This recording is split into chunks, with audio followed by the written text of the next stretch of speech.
میں چاہتا ہوں 5 7 یا 10 منٹ کے لیے زیادہ سے زیادہ ہم کچھ سوالات لے لیں اگر آپ کے ہیں تو. یہ مقررین آپ کے سامنے موجود ہیں. First of all, I appreciate all efforts of the organizations, institutions and scholars. My question is, we are nowadays facing a very serious threat to our ideology, our values and our culture. And that the source of threat, جہاں سے یہ threat آ رہا ہے وہ ایک failed societies ہے.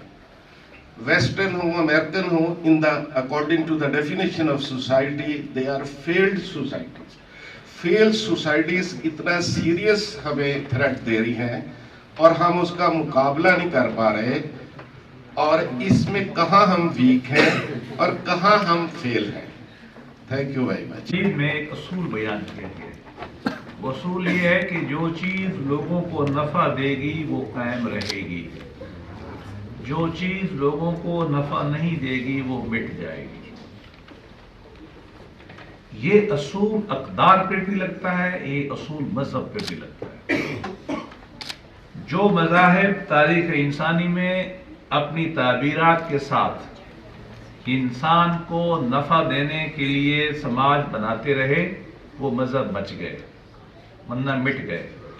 وہ تہذیبیں جو اپنی تعبیرات سے لوگوں کو فائدہ دیتی رہیں وہ بچ گئیں.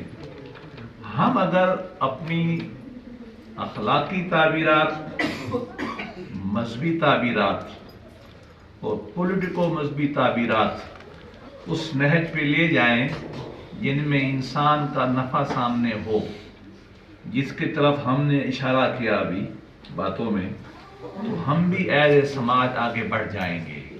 غالباً یہی ایک سب سے اہم لیسن جو ہے وہ انڈونیشیا کے سفر کا ہے.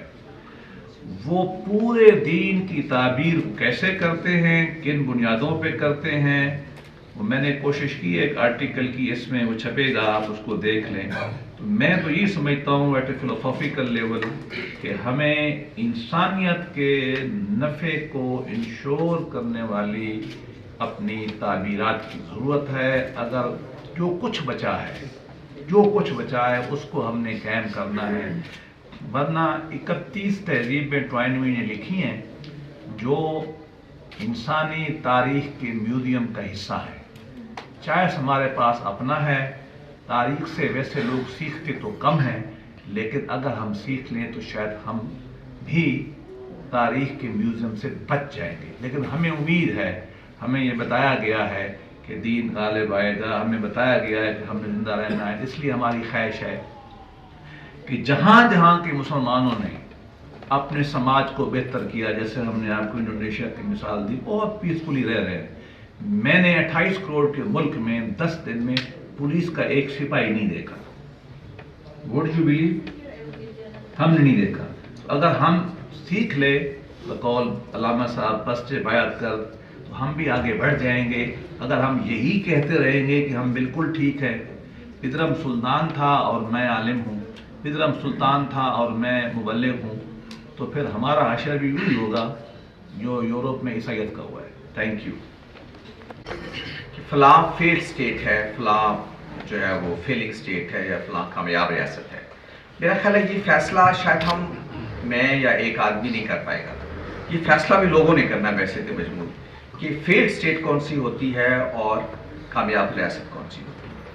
میں جو بنیادی طور پر جب دین کو بھی سمجھتا ہوں اور مقاصد شریعت کی بحثوں کو جب ہم پڑھتے ہیں, تو ریاست کی بنیادی کام جو ہیں وہ اصل میں متعین کر کے یہ بتاتے ہیں کہ کون سی ریاست کامیاب ریاست ہے اور کون سی ناکام ہے. مقاصد شریعت میں یعنی جان کا تحفظ, مال کا تحفظ, آپ کی عزت و آبرو کا تحفظ, نفس کا تحفظ, یہ ساری چیزیں وہ ہیں کہ جو ریاست اگر مہیا کرتی ہے تو ایک کامیاب ریاست ہے. نہیں کرتی, لوگ خوف میں مبتلا ہیں جان کے مال کے, تو پھر وہ سوچنا چاہیے کہ ایک ناکام ریاست ہے. اس لیے یہ یعنی کیٹیگورک ٹرمز میں یہ طے کرنا بھی شاید بہت آسان نہ ہو کہ کامیاب ریاست کون سی ہے اور ناکام ریاست کون سی ہے.